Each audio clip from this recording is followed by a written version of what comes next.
Dan wa syukurulillah, asyhadu an la ilaha illallah wa la syarikalah wa asyhadu anna Muhammadan abduhu wa rasuluhu alladzi la nabiyya ba'da amma ba'du.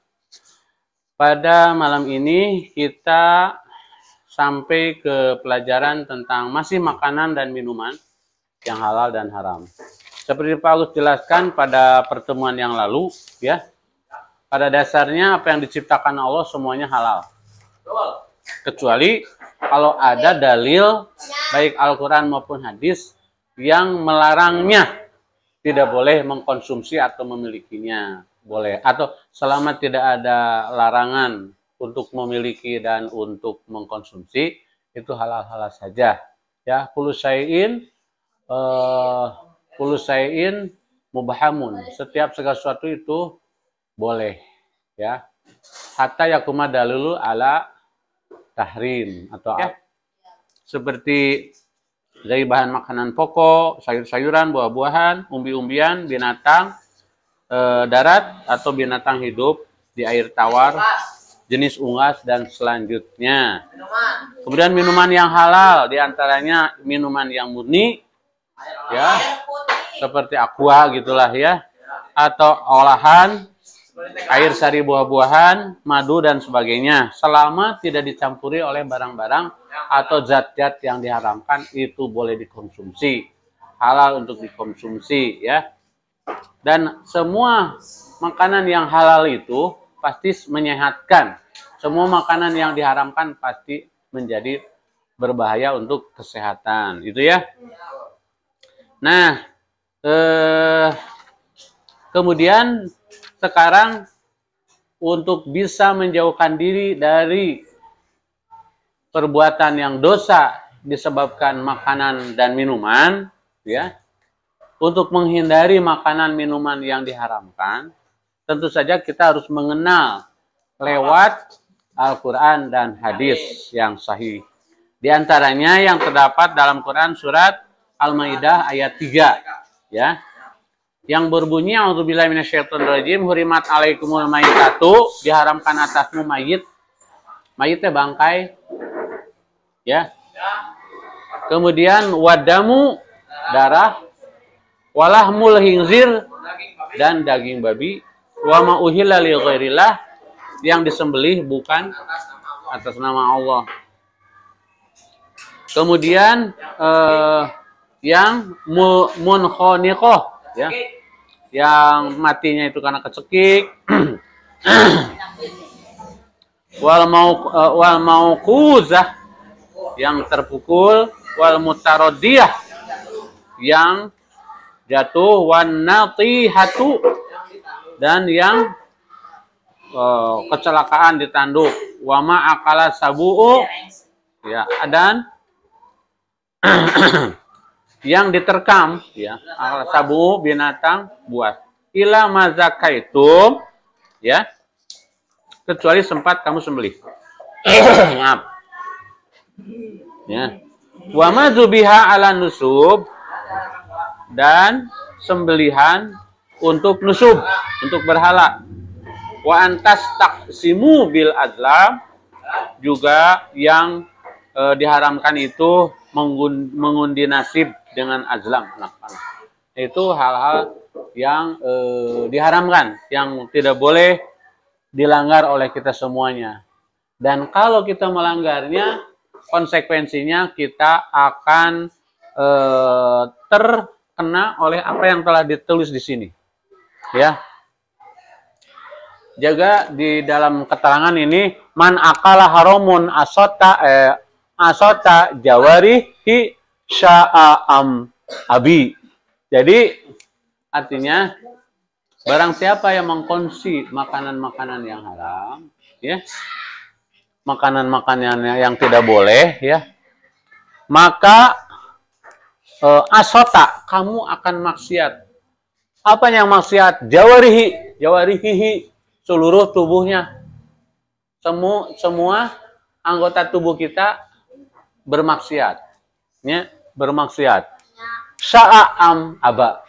Mau tidak mau. Ya. Dengerin ya. Ini gawat kan? Siapa yang mengkonsumsi makanan yang diharamkan?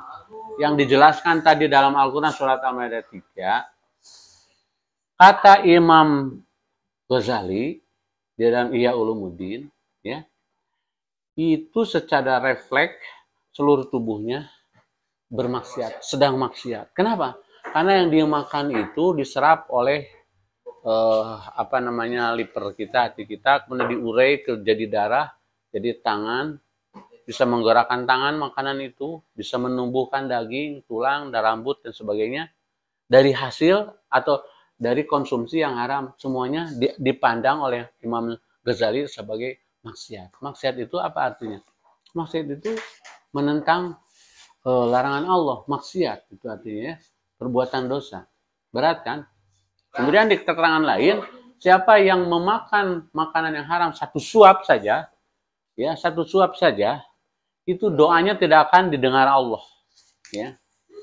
Orang yang memakan makanan satu suap saja tidak akan didengar oleh Allah doanya, dan juga amal-amalnya termasuk sholat itu tidak akan diterima selama 40 hari 40 malam. Sholat 40 hari satu suap, apalagi sapiri, kemudian saboboko. Itu makanan, itu berupa makanan atau minuman, ya. Jadi berat sekali. Kemudian ancaman yang kedua, kululah min wadamin, setiap daging dan darah, daging ini dan darah, nabata min suhtin, yang tumbuh dari makanan yang haram, ya, dagingnya, darahnya yang ditumbuhkan di tubuhnya itu dari makanan-makanan haram, pannaru aulabih, maka nerakalah yang paling utama untuk memakan tubuh dan darah itu. Artinya apa? Artinya ya diancam neraka. Orang yang suka mengkonsumsi. Kita di neraka teh loba pisan berarti. Anu loba itu baca koruptornya korupsi kan makanan itu yang haram. Ya. Tadi anak-anak yang diharamkan ada berapa? Oke. Bangkai apa aja? Yang namanya bangkai itu jelas menjijikan, ya. Yang namanya bangkai itu, ya, binatang yang waktu hidupnya halal. Kalau babi ulah tong diomongkeun. Binatang yang asalnya halal, ya, kemudian matinya bukan karena disembelih, itu disebut bangkai. Contoh, tikus mah apaan temen yang dimakan? Itu makan bukan ayam atau kambing, ya. Ada kambing mati di jalan, itu tidak boleh dikonsumsi karena termasuk bangkai. Ada ayam mati, itu bangkai. Ari ucing mah tong diomongkeun jeung beurit, eta mah bukan makanan, ya. Tetapi di sini dikatakan, ya, ila madzakaitum, kecuali sempat disembelih sebelum mati. Misalnya ada kambing nih lagi sekarat nih. Contohnya, ya, misalnya ayam, ya, kan halal. Halal itu kalau disembelih, ya. Kalau bangkai haram. Jangan dikira cara penyembelihan yang salah bisa menyebabkan status sembelihan itu jadi bangkai. Contoh, misalnya kamu mau nyembelih ayam, kan sebelum mati sakaratul maut lah, ya, gubruk. Secara tidak sengaja si ayam itu masuk ke solokan yang penuh air, ya. Kemudian matinya di situ di air solokan, itu bangkai. Nggak boleh dimakan. Nggak boleh ya, tuh kan bangkai. Oh, siap. Nah, makanya nyembelih itu pertama harus benar, harus di sini. Tidak boleh perutnya dirojok. Ya, misalnya nih, ada ayam nih. Ayam teh digebuk kamu pakai batu, jebet, mati. Itu haram. Karena termasuk bangkai. Karena tidak disembelih yang dibenarkan oleh syariat. Atau ada ini, ada sapi di rel kereta api, kata cekuk sapi itu. Kemudian si sapi itu mau mati, kemudian ngambil golok disembelih di sana, itu bukan bangkai. Karena ila madzak kaitum, kecuali yang sempat disembelih. itu tidak bangkai, matinya karena mati di sembelih waktu sakaratul maut, waktu masih hidup. Makanya jangan ditunggu mati. Kalau si sapinya yang ketebur kereta api udah mati, udah dipencit, nggak jadi bangkai. Jadi yang disebut bangkai itu bukan hal yang menjijikan saja. Nugus belatungan. Pokoknya yang matinya bukan disembelih dengan berdasarkan cara yang dibenarkan oleh Islam, itulah disebut bangkai. Udah apa selesai? Ya? Belum. Oke. Kemudian di sini kan diterangkan, ya, di antara yang diharamkan teh adalah yang tercekik. Misalnya kambing dicekek sampai mati, ayam dicekek sampai mati, itu kan bangkai ya. Yang jatuh, misalnya jatuh dari ketinggian, itu menjadi bangkai.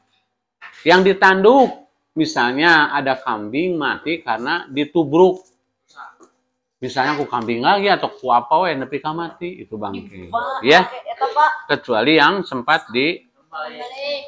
Yang terakhir adalah sembelihan yang diperuntukkan untuk berhala. Baheula sakieu barudak. Kalau membangun rumahnya supaya kuat rumah teh nyembelih kambing. Kulit darahnya dikucur-kucur. Nah, itu haram. Dan melakukannya musyrik, bukan perbuatan umat Islam, ya. Demikian akhirul kalam. Wassalamualaikum warahmatullahi wabarakatuh.